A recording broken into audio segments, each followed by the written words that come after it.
What up, Fight World? It's your boy Ego, and I'm back with some more boxing news.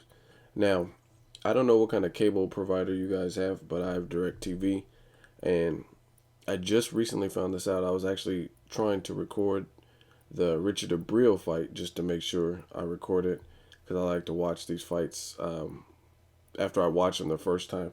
I like to rewatch them sometimes in case something crazy happens or any crazy knockouts. We know Gary Russell Jr. is on the card, so he might have another crazy knockout that I want to watch over.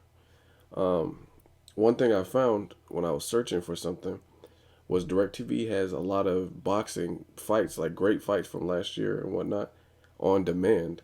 So it was free of charge. It's not like I had to pay anything extra.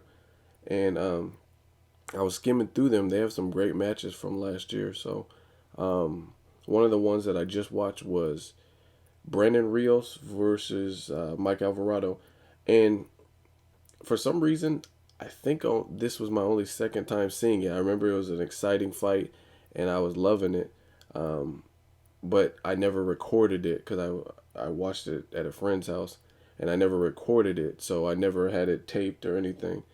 Um, and I never found it on the internet, the full fight. So I never watched it again until right now, and that was an amazing fight. Um, I'm looking forward to the rematch just to see what adjustments are made. Is Mike Alvarado going to do a lot more boxing, try to stay on the outside, less inside booth type fighting, which usually was favoring um, Brandon Rios. But then there were some times where Brandon Rios was getting uppercutted and all kinds of stuff.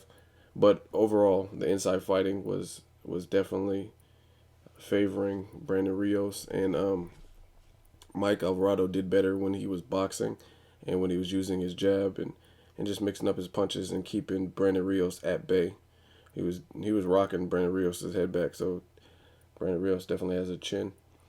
Anyway, it got me to thinking after watching this fight, their first fight again.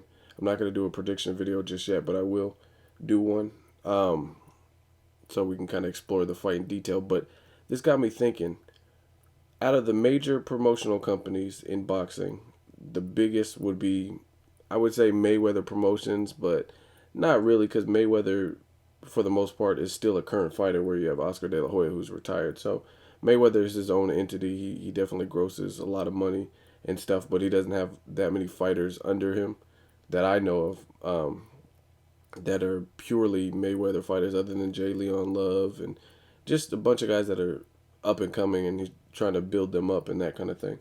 Um, Not even going to consider SMS promotions because they don't really have anyone. Billy Dib just lost to the Mexican Russian, and Andre Durrell, I don't even know where he's been. I haven't seen him. I heard he has a fight coming up, but I don't even know who he's fighting or anything. And then Gamboa, he's doing ped scandals, and he didn't look exciting. So that leaves Golden Boy in Top Rank. And I was just thinking, this is one of the topics that I wanted to cover in the video. In your opinion, who has better fights? Because right now, Golden Boy, in my opinion, is shitting on Top Rank in terms of some of the matches that they are really trying to put together. And it's boxing, so it is a business. We don't get to see exactly all the matches we want to see when we want to see them. We didn't get to see Mayweather versus Pacquiao for one. Mayweather versus Canelo. Some of you guys wanted to see that on May 4th instead of Robert Guerrero. Um, there's a couple matches, but I mean they're doing a hell of a job. I just heard about some new Mayweather undercard fights that are supposed to take place. Um, they're trying to get Leo Santa Cruz, who moved up in weight to 122, I believe. He's an exciting fighter. His vicious body shots. They're trying to put him on the Cinco de Mayo weekend card on the Mayweather undercard. And they're also talking about doing Gabriel Rosado versus Alfredo Angulo Part 2. Now, for you avid fans, you know that they already fought. That's why it's Part 2. And Angulo knocked him out in 2 rounds. But since then, Gabriel Rosado, I think, has come a long way. Initially, when they fought, he was part-time boxer, part-time. I think he was working at Home Depot or something, he said. Um, he was working a night shift, so he was just trying to make ends meet, kind of like a struggling fighter. trying to make money, but also working a job. But now, since then, a lot has changed. He showed tremendous heart in the Gennady Golovkin fight. He earned the Gennady Golovkin fight because he had like a 7 win streak and a 3 TKO streak or something like that. But he had some impressive knockout wins, and he knocked out Jesus Soto Karass and some other people. So he got the Gennady Golovkin shot, and I think that definitely did wonders for his career. Um, just because Gennady Golovkin's known as a feared puncher with a huge amateur background, and he held his own. Unfortunately, a cut stopped it. I mean, Gennady Golovkin was definitely landing the harder punches, but he just showed tremendous heart. So that looks like it's shaping up to be a good card, especially with Mexican Cinco de Mayo. It's crazy that some people hate on Mayweather, but he's actually a smart business person. Same with Golden Boy. They're actually pretty smart because they're definitely capitalizing and appealing to the Mexican demographic. To have Alfredo Angulo, anytime you have a Mexico versus Puerto Rico fight, those are usually good fights. And like I said, Gabriel Rosado's come a long way. Also, Leo Santa Cruz, that's another good fight, up and coming person in a new weight division. Abner Mars is in the new weight division, and he's fighting against Ponce de Leon, another Mexican warrior, and then Robert Guerrero, who's also of Mexican descent. So this is like Mexican mania. There's a lot of talented fighters that on one roster. So some of those aren't finalized. I don't know if Leo Santa Cruz or the Angulo versus Rosado Part 2 is a done deal, but that's what they're working on. They're also working on Lucas Matisse versus Lamont Peterson. And that's a crazy fight because I've seen Lucas Matisse destroying people. Um, he's kind of avoided in the 140-pound division, or so it appears, just because he's not getting some of the bigger fights with the people we want to see him fight. Brandon Rios, who's with Top Rank, and Danny Garcia, etc. So Lamont Peterson wants to fight, and Lucas Matisse wants to fight. They're trying to put that together. And Abner Mars and Ponce de Leon was supposed to be the main event, and they're going to have the Josecito Lopez versus Marcos Maidana on the undercard. But since they moved Abner Mars versus Ponce de Leon to the Mayweather date, they're making the Josecito versus Maidana the main event, and they're trying to put together another undercard. So, in my opinion, Golden Boy is kind of holding the torch right now in terms of the promotional companies. If they're able to put together some of these fights, and I definitely can't forget Austin Trout versus Canelo Alvarez. I mean, these are all awesome fights. Everything that I've listed today on the video, all awesome competitive fights, and I think this is restoring boxing. This is kind of what boxing needs. A lot of people compare boxing to UFC, and that's definitely something that UFC does right. They make the best fight the best, and they get the fans get the fights that they want to see pretty much when they want to see them. People have been begging for Canelo to get more of a challenge. Austin Trout's off a tremendous win against Cotto. Now is the time. It seems like the right time. Both guys agreed, and that's happening in April. So in terms of the promotional companies, I want to know what you guys think. In my opinion, right now, Golden Boy is definitely putting together some bigger fights. One of the things that I have a problem with Top Rank is they don't like working with outside promotional companies like Mayweather Promotions or Golden Boy. Everyone knows the long-standing beef and rivalry that they have. But at the same time, Top Rank doesn't have the stable that it once has, or that it once had, or the stable. They don't have enough of the exciting fighters. Like the most stacked division is 140, and those are all Golden Boys. So Golden Boy has pretty much everyone except for Brandon Rios that I know of. That's really gonna put out an exciting fight. They got Lucas Matisse, they got Danny Garcia, they got Lamont Peterson as of a couple months ago or recently. Um, I think a Jose is willing to work with him because he fought Lucas Matisse. Josecito Lopez if he goes back down to 140. They got Amir Khan. I mean, they got Adrian Broner, who's 135, who plans to move to 140. So, again, my fear is where Top Rank, what are they going to do? I mean, who's Brandon Rios? Let's say he knocks out Mike Alvarado for the second time. What are they going to do? Are we supposed to see? Are they going to try to make every fight into an epic trilogy like Pacquiao and Marquez? because truth be told, certain fighters, certain styles, they're always going to be a competitive fight. I think Diego Corrales versus Castillo, if they would have fought 5 times, it would probably been a competitive fight. Majority of those Pacquiao and Marquez, if they keep fighting, it'll be competitive. Mickey Ward, Arturo Gatti, certain styles just click, and I mean, it's always going to give you a competitive fight.